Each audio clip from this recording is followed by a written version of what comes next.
하나님의 말씀 보겠습니다. 오늘 하나님의 말씀 신약성경 마태복음 18장 17절에서 20절 말씀입니다. 오늘 하나님의 말씀 마태복음 18장 17절에서 20절 말씀입니다. 읽도록 하겠습니다. 만일 그들의 말도 듣지 않거든 교회의 말하고 교회의 말도 듣지 않거든 이방인과 세리와 같이 여기라. 진실로 너희에게 이르노니 무엇이든지 너희가 땅에서 매면 하늘에서도 매일 것이요 무엇이든지 땅에서 풀면 하늘에서도 풀리리라. 진실로 다시 너희에게 이르노니 너희 중에 두 사람이 땅에서 합심하여 무엇이든지 구하면 하늘에 계신 내 아버지께서도 그들을 위하여 이루게 하시리라.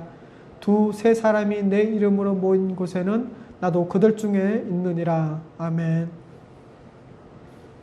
오늘은 복음의 성경적 교회론 9과 그 두 번째 시간으로 죄를 엄하게 다루어 주님의 명예를 높이는 목사와 장로에 대해서 말씀을 전해드리도록 하겠습니다. 오늘 우리가 읽었던 마태복음 7장, 마태복음 18장 17절에 보면 이렇게 말씀을 하고 있죠. 만일 그들의 말도 듣지 않거든 교회의 말하고 교회의 말도 듣지 않거든 이방인과 세리와 같이 여기라. 지금 우리는 성경적 교회론에 있어서 죄가 교회 안에 들어왔을 때 어떻게 교회가 죄를 다루고 해결해 나가는지 그것에 대해서 배우고 있는데요. 첫 번째로는 이렇습니다. 목사와 장로는 교회의 머리이신 우리 주 예수 그리스도를 대리해서 교회를 다스리는 직분이라는 것이죠. 여러분, 교회가 치리한다라고 할 때 여러분은 어떤 생각이 드십니까? 마치 징계하고 내쫓는 것을 치리라고 생각하고 계시진 않습니까? 여러분, 징계하고 내쫓는 것은 치리가 아니라 관징이라고 하죠. 그래서 치리는 원래 다스린다라는 일반적인 용어이기도 합니다. 그래서 다스림을 치리라고 이렇게 말하기도 합니다. 그리고 여러분, 다스린다는 것은 이렇게 해라 혹은 하지 말아라 라는 개념보다는 바로 하나님의 말씀, 예수 십자가의 복음을 잘 선포하고 그 말씀의 은혜와 능력대로 살아가도록 권면하고 또 가르치는 것.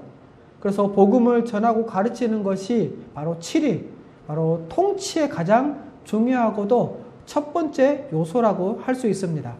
그래서 목사와 장로는 하나님의 말씀, 다시 말해서 주님의 뜻과 명령을 전하고 가르쳐서 그 말씀대로 살도록 권면함으로 교회를 다스립니다.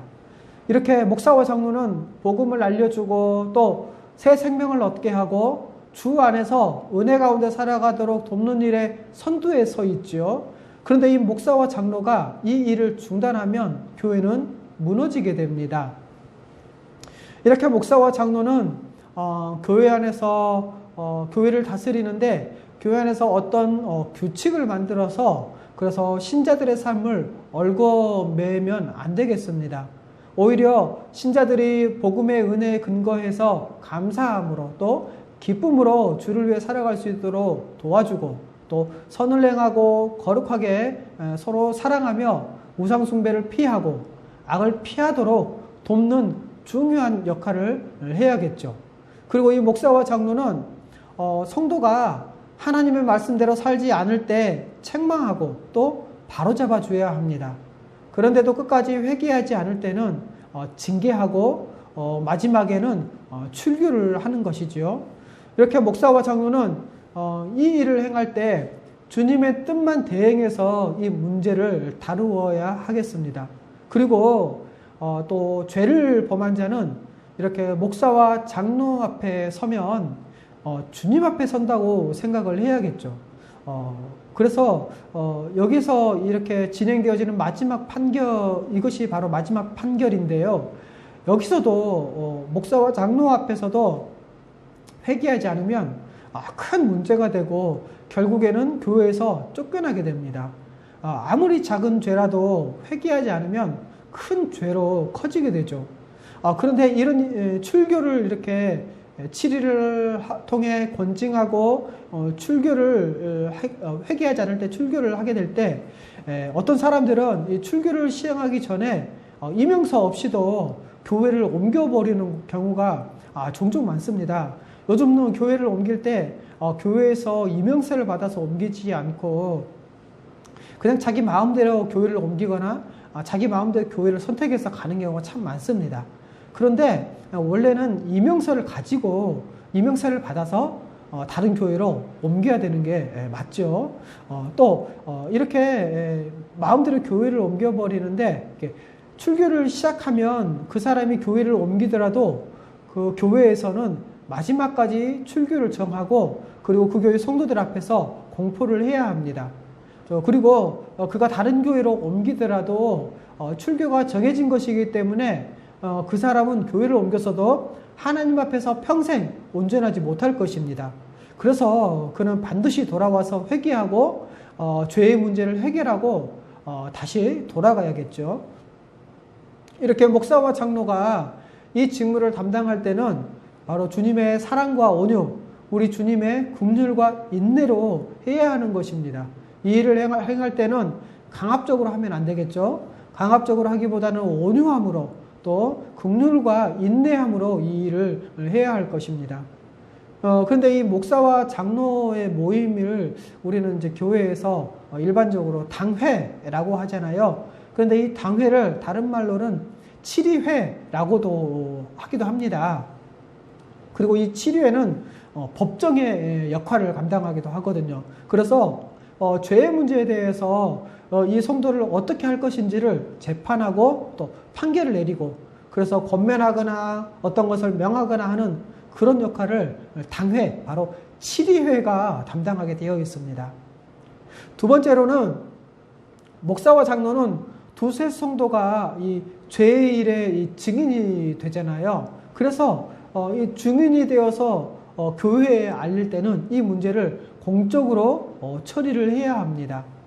목사와 장로가 교회 안에서 그래서 성도들의 범죄를 알고 이렇게 바로잡으려고 할 때는 그것이 바로 사적인 문제, 그것이 아니라 교회적인 문제이기도 하고 공적 차원의 문제가 된다는 것이죠. 물론 이제 첫 번째 단계와 두 번째 단계. 첫 번째 단계는 죄 지은 사람과 해를 입은 사람. 그래서 해를 입은 사람이 죄를 행한 사람에게 회개하라고 권면하는 거죠. 그리고 두 번째 단계는 그래도 말을 듣지 않을 때 두 번째 단계로 가서 교회에 신실한 사람을 데리고 가서 해를 가한 사람, 죄를 범죄한 사람에게 권면을 하고 그래도 듣지 않을 때 세 번째 단계가 하는데, 이렇게 첫 번째 단계와 두 번째 단계에서는 어떻게든지 그 사람을 회복시키려고 하는데 그 목적이 있습니다. 그런데 세 번째 단계에 오면 물론 회복을 목적으로도 합니다. 하지만 이보다 더 크고 중요한 것은 바로 교회에서 함부로 하나님께 순종하지 않는 죄를 범한 것이기 때문에 바로 하나님의 공의를 회복하고 그분의 명예를 드높이는 것을 목적으로 하는 것이 더 커진다는 것이죠.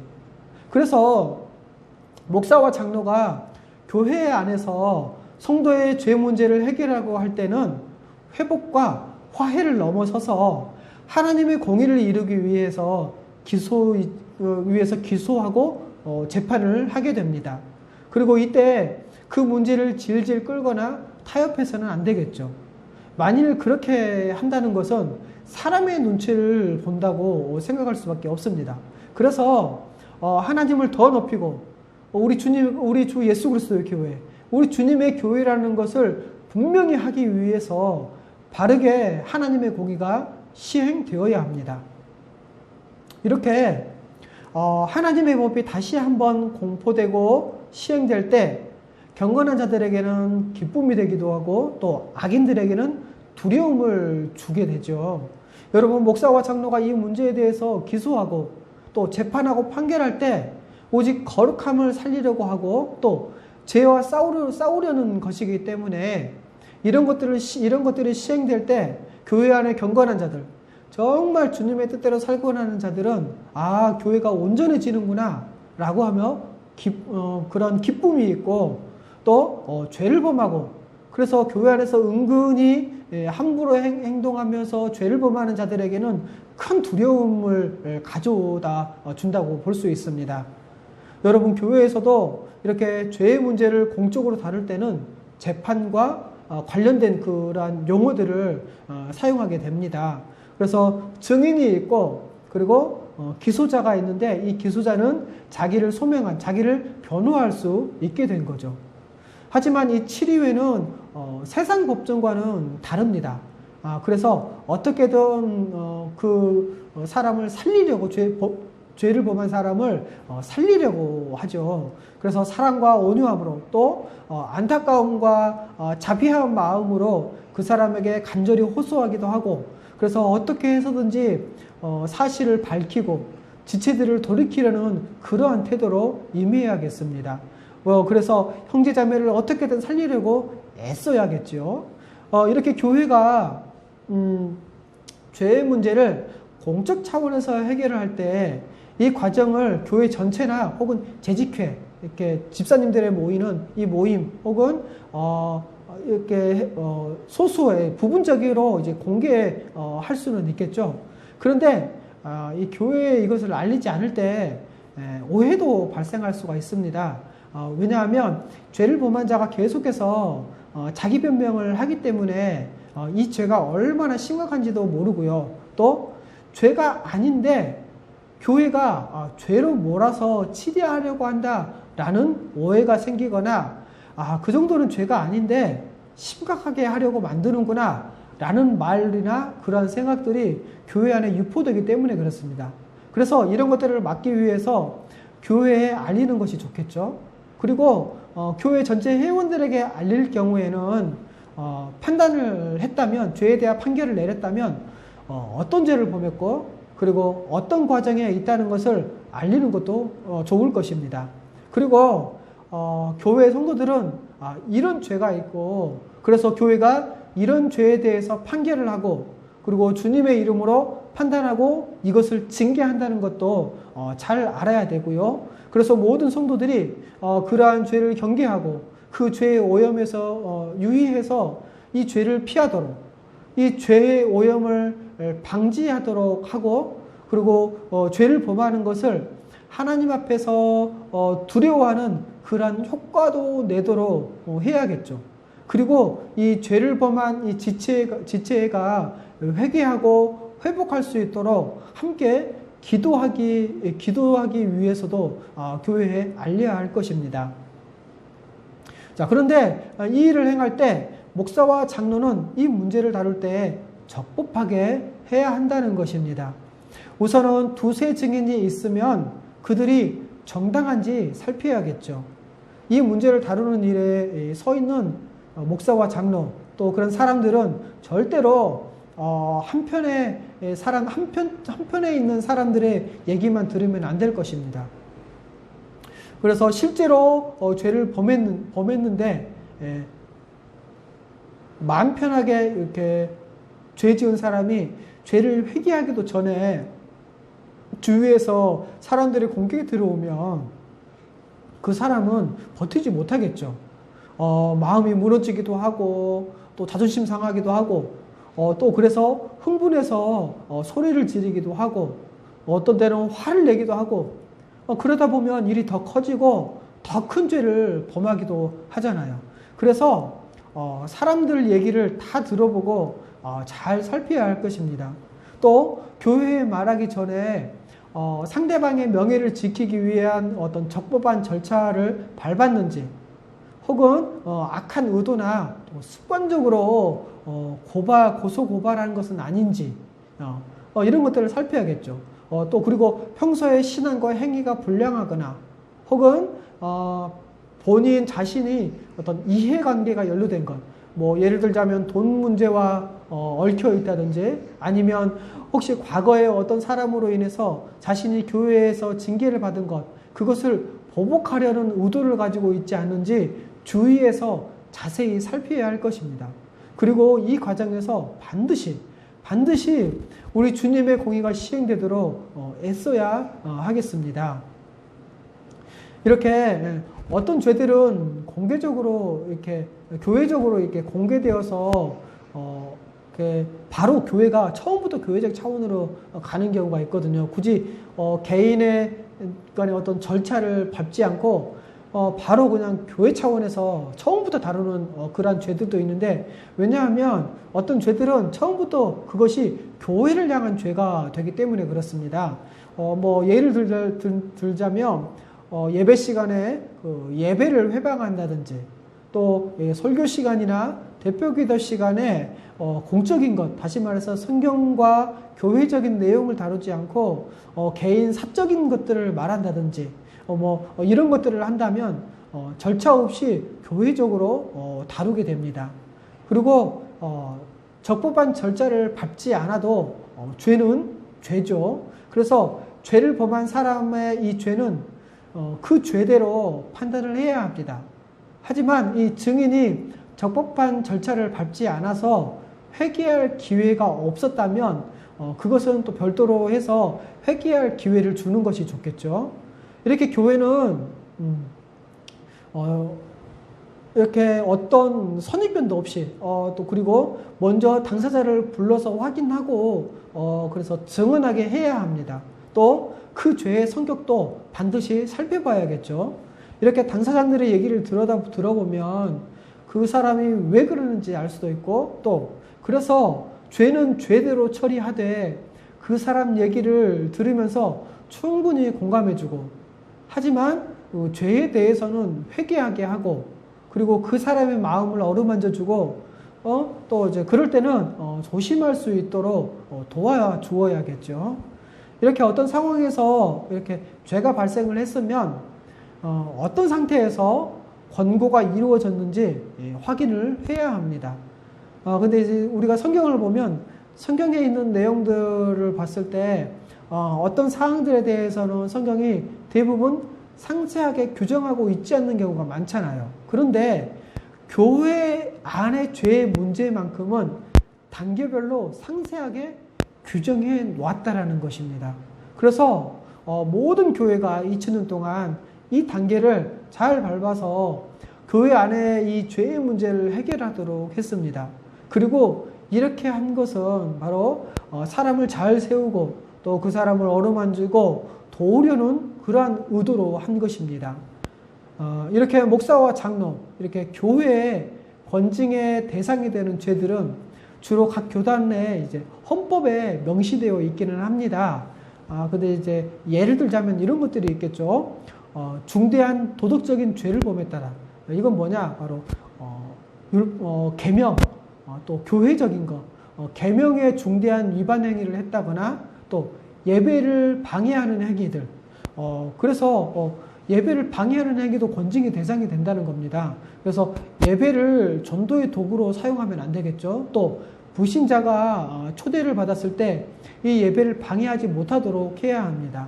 그래서 이 예배 시간에 불신자들을 초청하는 경우가 많지 않고 예배를 전도의 도구로 사용하는 것도 합당하지 않겠죠. 또 이단적 행위, 뭐 이런 거는 말할 것도 없겠죠. 그리고 또 직분자나 교인의 명예를 훼손하는 행위, 뭐 이것은 뭐 뒤에서 험담을 한다거나 비방하는 행위, 여러분 이것도 권징의 대상이 됩니다. 그리고 직권 남용 행위라든가 또 금고 이상의 향이 확정되었을 때, 여러분 사회법으로도 죄가 확정된 경우에는 권징의 대상이 됩니다. 그런데 요즘은 어떤 분들은 사회법으로 죄가 확정되었음에도 불구하고 그건 세상법이다 라고 하면서 아예 무시하는 경우가 있는데, 그렇지 않죠. 교회에서는 사회법으로 죄가 확정된 경우에 이 금고 이상의 형이 확정되면 그것도 권징의 대상이 된다는 것입니다. 또 수용하지 않는 행위들도 하기도 하죠. 그것을 가볍게 여기고 별거 아니라고 생각을 하고.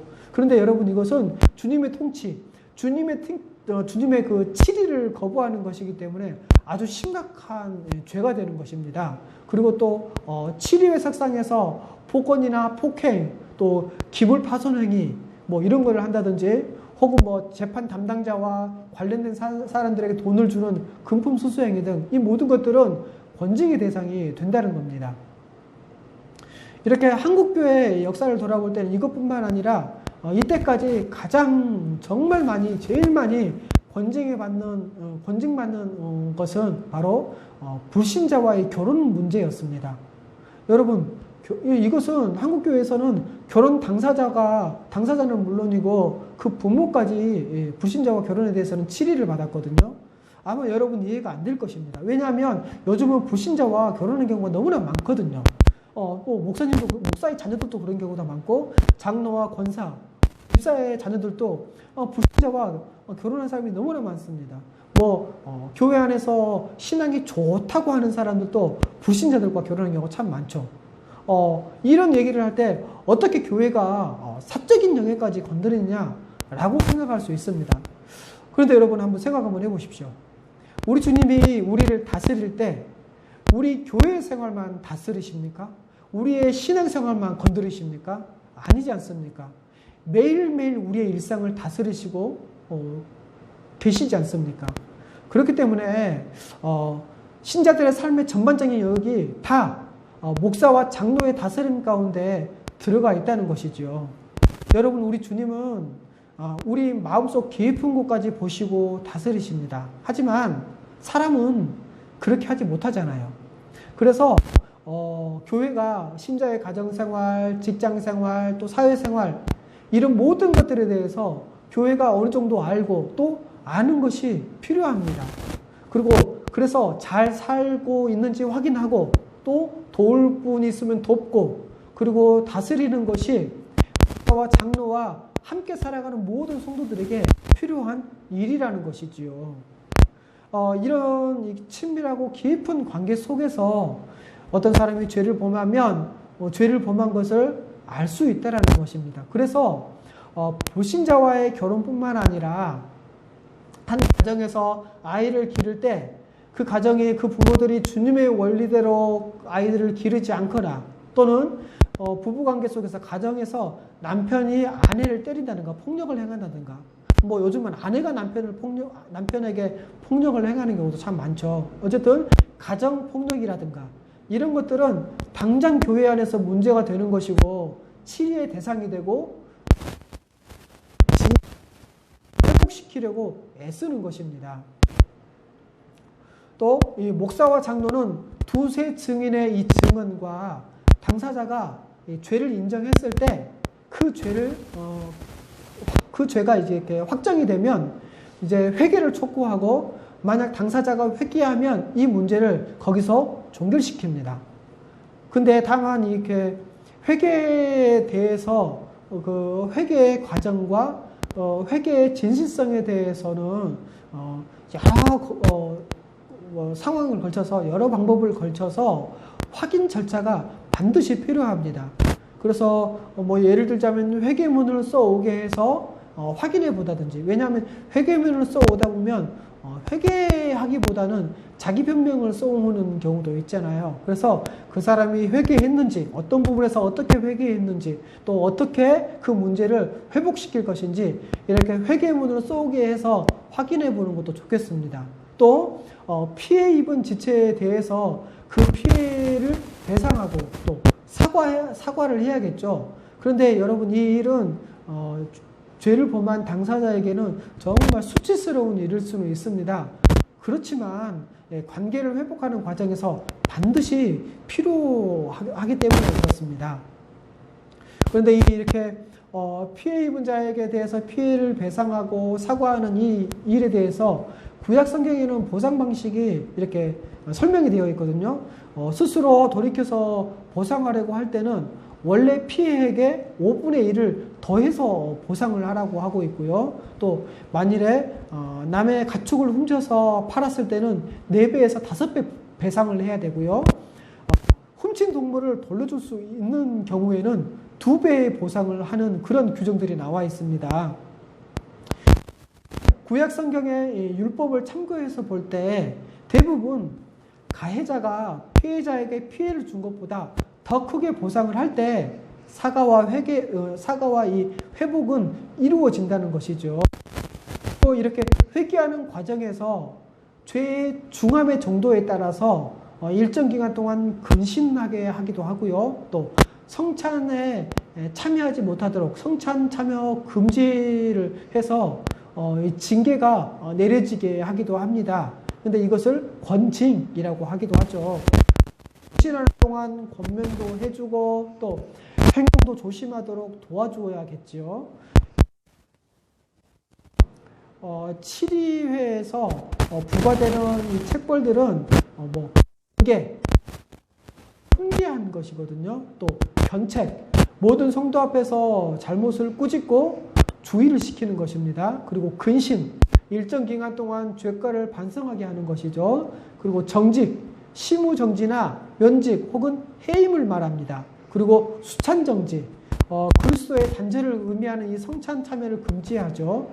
수찬정지는 죄를 범하고 있을 때 곧바로 정지해야 합니다. 예수 그리스도를 거부하고 또 형제자매를 사랑하는 것을 중단한 것이기 때문에 성찬에 참여하지 못하게 해야 합니다. 그렇지 않고 성찬에 참여하면 그 사람은 그리스도의 몸에 죄를 범한 것이기 때문에 그 사람에게 큰 해가 될 가능성이 크죠. 그래서 보호하기 위해서라도 수찬 정지를 시키는 것이 좋습니다. 명도 있죠. 해온 명부에서 제해버리는 것이죠. 그리고 출교 이런 것들이 볼 수 있습니다. 이렇게 회개와 회복의 진수성이 없거나 부족할 때 그때는 그것이 참된 회개고 회복이라고 할 수는 없습니다. 그래서 여전히 죄의 문제가 남아있게 되죠. 그리고 이렇게 거짓 회개와 이러한 회복은 교회에 더 심각한 어려움을 초래하기도 합니다. 그래서 목사와 장로는 이런 과정에 대해서 책임을 져야 하겠죠. 신중하게 해서 근신하는 과정을 잘 살피고 또 진정한 회개를 했는지 물어보고 또 확인도 해보고 또 회복의 과정을 지도하는 것이 목사와 장로에게 있어서는 당연한 마땅히 해야 할 의무이기도 합니다. 목사와 장로는 죄를 범한 당사자가 교회의 권면에도 끝까지 회개하지 않는 경우에는 교회에서 내쫓아야겠죠. 이것을 출교라고 하죠. 마태복음 18장에 보면 이렇게 나와 있죠. 만일 그들의 말도 듣지 않거든 교회의 말하고 교회의 말도 듣지 않거든 이방인과 세례와 같이 여기라. 이것은 그렇게 하면 어떻게 됩니까? 진실로 너희에게 이르노니 무엇이든지 너희가 땅에서 매면 하늘에서도 매일 것이요 무엇이든지 땅에서 풀면 하늘에서도 풀리리라. 진실로 다시 너희에게 이르노니 너희 중에 두 사람이 땅에서 합심하여 무엇이든지 구하면 하늘에 계신 내 아버지께서 그들을 위하여 이루게 하시리라. 여러분, 교회가 정당하게 이것을 시행할 때 하늘에서도 받아들여집니다. 그래서 하늘에서도 그 사람을 구원 밖으로 내놓는 것이죠. 이렇게 교회에서 출교가 결정되면 목사와 장로는 교회의 그 죄와 처리 과정을 공적으로 알리고 성도들에게 요청하는 것이죠. 17절 말씀처럼 이방인과 세례와 같이 여기는 것이죠. 고린도전서 데살로니가 후서 3장 16절 경우 3장 6절에는 경우 이렇게 나와 있습니다. 우리에게서 받은 형제에게서 떠나라. 또 데살로니가 후서 3장 14절에서 15절은 이렇게 말합니다. 누가 이 편지에 한 우리 말을 순종하지 아니하거든 그 사람을 지목하여 사귀지 말고 그로 하여금 부끄럽게 하라. 그러나 원수와 같이 하지 말고 형제와 같이 권면하라. 여러분, 권면할 때는 같이 말을 섞을 수도 있고 또 안타까운 마음으로 회개하고 돌아오라고 권면할 수는 있습니다. 하지만 주님 안에서 교제하면서 형제자매로 없는 것이죠. 왜냐하면 단절되었잖아요. 또 했기 때문에 교제를 중단해야 하는데 만약에서 그 출교된 사람을 계속 만난다면 그 사람도 문제가 될 가능성이 큽니다. 그리고 이렇게 하더라도 그가 출교를 당한 자가 계속해서 교회에 나와서 예배드릴 수 그리고 또 성도들과 간단한 인사 정도를 할 수 있죠. 그런데 이 인사를 할 때 회개하도록 권면할 수 있습니다. 하지만 성도들 이전과 같은 깊은 구제를 할 수가 없는 것이죠. 그런데도 이렇게 나오는데 교회 나오면서 교회에 계속 어떤 해를 가한다면, 악 영향을 끼친다면 교회에 오지 못하도록 막아야 합니다. 그리고 교회는 죄의 문제를 공적으로 처리할 권세가 있다는 것이죠. 바로 푸는 권세. 다시 말해서 천국 열쇠를 교회가 갖고 있다는 것입니다. 마태복음 16장 19절에는 이렇게 말씀하였죠. 내가 천국 열쇠를 내게 주리니 내가 땅에서 무엇이든지 매면 하늘에서도 매일 것이요 내가 땅에서 무엇이든지 풀면 하늘에서 풀리리라 라고 말씀하고 있잖아요. 물론 이렇게 할 때 오직 하나님의 뜻을 따라 그리고 또 성경적 원칙에 근거해서 해야 합니다. 그런데 요즘은 종종 어떤 교회 같은 경우에는 이 출교를 교회가 둘로 나뉘어졌을 때 다른 한편을 제거하는 수단으로 이 출교를 이용하는 경우도 종종 있잖아요. 그런데 이때 이 출교가 교회의 명예와 거룩을 지키기 위한 것으로 때문에 참 그럴 때는 안타깝고 문제가 되죠. 어찌됐든 이 죄의 문제를 다룰 때 세상적 관점에서 죄를 허용하거나 죄와 타협해서는 절대 안 되겠습니다. 또 이 성경의 원리보다 더 완고하거나 엄격하게 해서도 당연히 안 되겠죠. 그래서 교회는 그 권위를 사용하고 또 죄의 문제를 처리할 때 기도하면서 주님의 인도하심을 구해야 합니다. 또 교회의 이름으로 간구할 때 그 권징은 하늘에서도 응답된다고 성경은 말씀하고 있죠. 마지막 세 번째로, 그러면 죄에 관해서 왜 모든 성도는 회개하도록 권면을 해야 하고 그리고 교회는 이렇게 엄하게 죄를 처리하는 것일까요? 바로 그것은 죄를 범한 당사자를 사랑하기 때문에 그 죄 가운데서 건져내기 위해서입니다. 여러분, 죄를 범하고 그 죄에 대해서 회개하지 않으면 그 사람, 죄를 범한 그 사람의 영혼은 계속해서 망하게 될 것입니다. 그래서 교회에서 죄를 짓는 사람을 그대로 두면 계속 여러분 죄를 짓게 되잖아요. 비방하고 싸우고 또 분해를 일으키고 이 일을 지속적으로 행하기 때문에 그래서 교회는 이런 사람에게 교회가 엄히 명하고 회개하도록 해야 합니다. 또 그리고 이것을 통해서 크게 한번 돌이키는 일이 있어야 되고요. 또 하나님을 두려워해야 하고 그리고 내가 죄인이구나. 사람들이 나를 죄 짓는 사람으로 보는구나. 라는 것도 알아야겠죠. 그리고 이렇게 죄 짓는 것은 교회에서 공적으로 문제가 된다는 것도 알려줄 필요가 있습니다. 이렇게 어떤 형제가 죄를 지었다면, 어떤 지체가 죄를 지었다면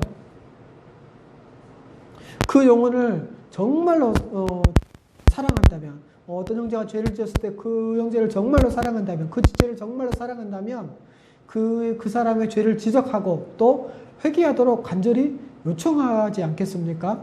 그래서 교회 지체들 간에 그리고 하나님과의 관계에서 교제가 회복되도록 아마 애쓸 것입니다. 여러분, 그래서 진정한 회개가 없으면 절대로 회복도 안 됩니다. 죄를 완전히 해결하지 않고 덮어버리면 마음에 뭔가 남아있어서 그것으로 인해서 늘 문제가 되겠죠. 그래서 공적으로 사과하고 또 세세한 문제들에 대해서 회개하고 또 얘기해서 다 풀어야 합니다. 이것이 여러분 얼마나 중요한지 모릅니다. 이렇게 해도 쉽지 않은 문제잖아요. 그런데 죄를 완전히 해결하지 않고 덮어버리면 진정한 회개는 다시 이루어지지 않습니다. 그리고 또다시 어떤 죄를 지었을 때 이전에 덮어버렸던 그 죄가 다시 문제가 되고요. 그리고 이전에 덮어버린 죄와 다시 지은 죄가 엉켜서 복잡하게 되고 더 해결하기 어려워지게 됩니다. 또 출교를 하는데 이 출교도 구원하기 위해서 행한다는 것입니다. 고린도전서 5장 5절에는 이렇게 나와 있죠. 이런 자를 사탄에게 내어주었으니 이는 육신은 멸하고 영은 주 예수의 날에 구원을 받게 하려 함이라. 이 말씀에 대한 해석은 이제 여러 가지 이제 방식이 있긴 하지만 그럼에도 불구하고 하나님이 함께하시는 교회 밖으로 쫓겨나는 것이기에 사탄에게 내어주는 형태의 출교가 되는 것이고요. 그렇게 할 때 이 사람은 고통을 겪게 된다는 것입니다. 여러분, 교회 밖으로 내쫓기고 또 교회와의 교제가 끊어지고 그래서 하나님 앞에서 살지 못하는 것을 그가 알고 그래서 큰 고통을 겪을 때 이것을 통해서 자기가 잘못한 것을 회개하고 돌아올 수 있어야 된다는 것입니다. 이렇게 죄를 지적하고 회개를 요청하는 것과 또 이렇게 그냥 형제가 죄를 지었음에도 못 본 채 하고 넘어가는 것. 여러분, 어느 것이 더 쉽고 어느 것이 더 어렵겠습니까? 여러분, 우리가 어떤 형제를, 어떤 지체를 참으로 사랑한다면 그 지체가 죄를 지었음에도 불구하고 그 지체를 참으로 사랑한다면 아무리 힘들고 어려워도 그 지체를 바로잡으려고 애쓰지 않겠습니까? 여러분, 죄를 지적하는 것 때문에 그래서 어려움을 겪을 수도 있습니다. 그런데 여러분, 이것으로 인해서 어려움을 겪을 때 우리 주님의 남은 고난에 동참하는 것이요 또 주의 거룩을 위해서 자신을 드리는 것이 아니겠습니까? 그러니 이 일이 주님 앞에 얼마나 칭찬받을 만한 일이고 또 정당할까 생각을 해야 할 것입니다. 그리고 또 이제 목사와 장로는 그런 상황이 벌어지는 이 갈등에 대해서도 충분히 수용을 해야겠죠. 여러분, 아무리 교회 안에 어떤 문제가 있더라도 그 문제들을 다 덮어버린다고 해서 그 교회가 좋은 교회는 절대 아닙니다. 문제가 있을 때 어떻게 해결하느냐, 또 그것이 거룩을 위한 갈등이냐, 이런 것들을 봤을 때, 그럴 때 교회가 바르게 해 나가는 것이지요. 여러분, 죄는 함께 이렇게 신앙생활하는 다른 지체들에게도 피해를 끼칩니다. 그렇기 때문에 교회 성도들을 보호하기 위해서는 죄를 막고 회개하도록 해야 합니다. 여러분, 교회 안에 마음대로 행동하는 사람들이 가끔 있죠. 또 그런 사람들이 아무런 제재도 받지 않는 경우도 있습니다. 뿐만 아니라 열심히 하는 사람들이 격려를 받지 못하고 하는 경우도 있는데, 여러분, 그러면 안 되겠죠. 여러분, 죄된 행위와 잘못된 교리, 잘못된 믿음은 다른 성도에게 너무나 많은 영향을 끼칩니다. 성경 말씀처럼 작은 누룩이 온 덩어리에 퍼지기 때문에 그렇죠. 그래서 모든 성도들이 죄와 맞서 싸울 수 있도록 격려하는 것이 역할이기도 합니다. 그리고 또 장로는 이 목사의 가르침에 기초해서 실제로 성도들의 삶을 세세하게 살피기 때문에 어쩌면 성도들의 입장에서는 장로가 무서울 수도, 목사님보다 더 무서울 수도 있습니다. 하지만 성도들은 이처럼 성도들의 삶을 잘 살피는 이 목사와 장로를 더 의지해야 합니다. 그리고 작은 죄라도 허용하면, 교회가 작은 죄라도 허용하면 그 죄는 더 퍼질 것이고 큰 죄에 대해서도 당연히 허용하게 되겠죠. 또 그 죄에 대해서 당연히 죄에 대해서 관대해질 것입니다. 자, 그렇게 되면 어떻게 됩니까? 교회는 더욱더 죄를 치리하고 권징하기 어렵게 되지 않겠습니까? 여러분, 교회는 신실한 사람들이 행복하고 기쁨을 누려야 하고, 또 반대로 악한 사람들은 책망받고 고통을 받아야 합니다. 여러분, 주님이 교회를 다스리는데 이런 일들이 시행이 되지 않으면 어떻게 되겠습니까? 정말 열심히 주를 섬기고 순종하며 살아가는 사람들은 교회 안에서 행복하고 편해야 합니다. 이것을 방해받으면 안 되겠죠. 교회 안에 악한 것들이 득세하고 그 말들이 힘을 얻고 또 선하게 열심히 살아가는 사람들을 조롱하고 또 그들을 은근히 무시하고 신앙생활은 적당해도 된다는 그런 말들이 통용되고, 여러분, 이러면 절대 안 되겠습니다. 여러분, 주를 섬기는 것과 주를 위해 헌신하며 살든지 죽든지 주를 위해 살아가는 것을 우습게 여기고 조롱하는 것들을 목사와 장로는 막아야 합니다.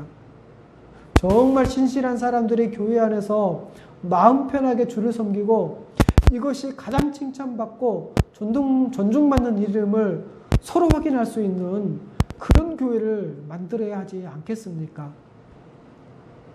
그리고 교회 안에서 죄를 범하는 이 죄인을 허용하면 교회와 우리 주 예수 그리스도의 명예와 영광을 모독하게 된다는 것입니다. 여러분, 교회 안에서 범죄하는 대부분의 죄는요, 세상 사람들이 보기에도 합당하지 않는 것들이 정말 많습니다. 그리고 교회가 죄를 허용하면 얼마나 교회와 또 교회의 머리신 우리 주 예수 그리스도를 조롱하겠습니까?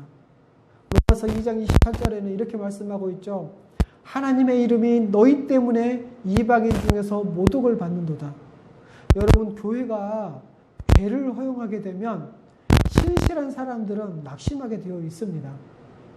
그리고 그런 교회는 이미 교회로서 힘을 잃어버리게 되죠. 여러분, 교회가 거룩을 잃어버리면, 그리고 죄를 허용하게 되면 맛을 잃은 소금처럼 되어버립니다. 그래서 아무 쓸모 없게 되고 밖에 버려져서 사람들에게 밟힐 것입니다. 말씀 정리하겠습니다. 묵상과 적용. 여러분, 교회는 거룩한 하나님의 백성이죠. 거룩하신 우리 주 예수 그리스도가 함께 하시며 다스리는 공동체입니다. 아예 이 교회는 거룩한 무리라고 칭하는 이 성도라고 불리는 공동체가 아닙니까? 그렇기 때문에 교회는 어떠한 죄도 허용해서는 안 되고, 교회에 들어오면 교회에 들어오면 죄와 싸워야 합니다. 여러분, 교회의 모든 성도는 죄에 대해서 강력하게 반대하는 그러한 생각, 그러한 태도, 그러한 자세가 있어야 합니다. 이런 생각과 이런 자세는 오직 거룩하신 하나님을 더 알아갈 때, 복음을 더 알아갈 때 굳건해집니다. 그래서 이것을 위해서 하나님의 말씀, 곧 우리 주 예수 그리스도의 그 십자가의 복음을 잘 가르치고 당연히 잘 배워야겠죠. 또 교회의 모든 성도들, 정회원들은 거룩한 교회를 보존하고 지키려는 의지가 강해야 합니다. 그리고 그것을 위해서 함께 힘써 노력해야겠죠. 특별히 목사와 장로는 이 일에 가장 앞장서서 서 있어야 합니다. 또 적은 누룩이 온 덩어리에 퍼진다고 했잖아요. 그래서 아무리 작은 죄라도 경계하고 교회에 발을 들여지 못하도록 해야 합니다. 교회 안에 음행이라든가 또 탐욕, 또 우상숭배는 말할 것도 없고요. 이런 어떤 죄의 모양이라도 교회 안에 들어오지 못하게 해야 합니다. 또 교회 안에 성도들의 이 교제를 회방하는 비방이나 험담, 모욕하는 것, 불순종하는 것, 이것들을 교회 안에서 암암리에 허용하고 있잖아요. 그런데 이런 것들을 행하는 사람들을 오히려 교회에서 쫓아낼 정도로 큰 죄라는 것도 알려줘야 합니다. 또 목사의 지도나 치리 등에 불순종하는 경우도 참 많잖아요. 그런데 그렇게 하면 또 그래서 이 교회의 명예, 목사와 장로의 명예를 훼손하거나 한다면 이 권증을 하기도 하고요. 또 이 권증을 위한 재판을 방해하는 죄도 있는데, 이런 것들은 정말 큰 죄입니다. 이런 것들은 주님께 불순종할 뿐만 아니라 주님의 통치를 직접적으로 회방하는 것이기 때문에 큰 죄가 된다는 것이죠.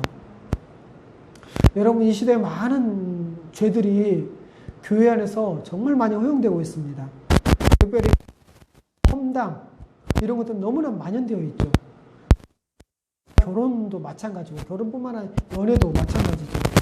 그리고 또 돈이나 지위, 또 명예 등에 대해서 탐내는 것, 그리고 성공하려는, 이 땅 가운데서 성공하려는 그런 욕망들, 이 모든 것들은 여러분, 하나님 말씀과 우리 주 예수 그리스도의 십자가의 복음이 충분하지 않기 때문에 그렇습니다. 그래서 이 모든 문제들은 바로 복음의 부재, 하나님의 말씀의 부재에서 비롯됐다고 말할 수 있습니다. 두 번째로, 모든 성도는 함께 힘을 모아서 교회 안에 들어오는 죄와 싸워야 합니다. 특히 함께 죄를 범할 경우에는 그 죄를 지적하고 회개하도록 당연히 권고해야겠죠. 그런데 여러분, 지금의 교회 안에는 대부분 모른 척하고 좀 넘어가 버리거나, 죄에 대해서 보고도 죄에 대해서 권면하지 않는 경우가 참 많습니다. 그런데 여러분, 그럴 경우에 그 죄에 동참하는 것이 됩니다. 그리고 그 죄로 인해서 교회 안에서는 관계와 이 교제가 깨어지고 또 다른 지체들이 해를 입을 수도 있죠. 그리고 교회와 그리스도의 이 영광이 사람들 앞에서 모독받게 이 모든 죄의 결과에 대해서 함께 책임을 져야 합니다. 그리고 죄에 대한 권면하는 대신 오히려 뒤에서 다른 사람들과 함께 이 죄를 범한 이 지체를 비방하거나 무시하는 그러한 죄를 범하기도 하잖아요. 그런데 여러분, 이런 거는 다 교회의 모든 성도가 허용한 그 죄로 인해서 다 큰 피해를 얻게 된다는 것이죠. 이렇게 많은 교회들이 지체들에 대한 험담과 트집잡기, 또 비난과 모함, 이런 것들을 암묵적으로 허용하고 있는 경우가 참 많잖아요. 그런데 어떻게 이 상황이 전개될지 한번 생각해 봅시다. 교회 안에서 많은 지체들을 험담하고 트집잡고 비난하고 모욕한다면, 또 그런 것들을 허용한다면 모두가 피해를 입을 거 아닙니까? 비난을 자주 하는 사람도 피해를 입을 것이고, 그리고 교회 전체가 불행해질 것입니다. 그리고 교회가 천국이 되어야 되는데 천국이 아니라 정말 지옥이 되지 않겠습니까? 또 이 죄에 대해서 권면할 것을 스스로도 각오를 해야 됩니다. 그래서 또 스스로 연습해 보는 것도 좋겠죠. 그래서 빠른 시일 내에 우리 한번 그런 것들을, 이 말씀을 들었다면 시도해 보고요. 또 권면을, 누군가 나에게 권면을 할 때 권면 받을 것도 스스로 준비를 해 봅시다. 그리고 온유하고 권면을 할 때 온유하고 두려워하는 태도로, 또 사랑하고 섬기는 태도로 권면할 것을 각오하고 또 연습해 보는 것도 정말 좋을 것입니다. 또 자기가 권면을 받을 때 이때는 어떻게 해야 할지도 생각해 보고 준비하는 것도, 미리 준비하는 것도 정말 좋을 것입니다.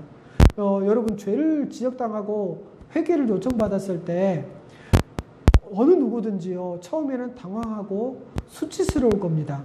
그리고 어떤 때는 분노와 미움이 솟구칠 수도 있죠. 그런데 여러분, 이 죄에 대해서 권면을 받았을 때 그 사람이 분노나 미움으로 반응한다면 그 사람은 자기중심적인 생활을 하고 있다는 증거일 수도 있습니다. 누군가 나의 죄에 대해서 권면을 받을 때 이 감정을 잘 통제하고 이겨내야겠죠. 그리고 혹시 어린아이가, 나이 어린 사람이 회개하도록 요청한다고 할지라도 주님의 말씀으로 듣고 순종을 해야 할 것입니다. 그리고 우리는 다 죄인이고 또 흔히 실수도 하고 종종 죄를 범할 경우가 정말 많잖아요.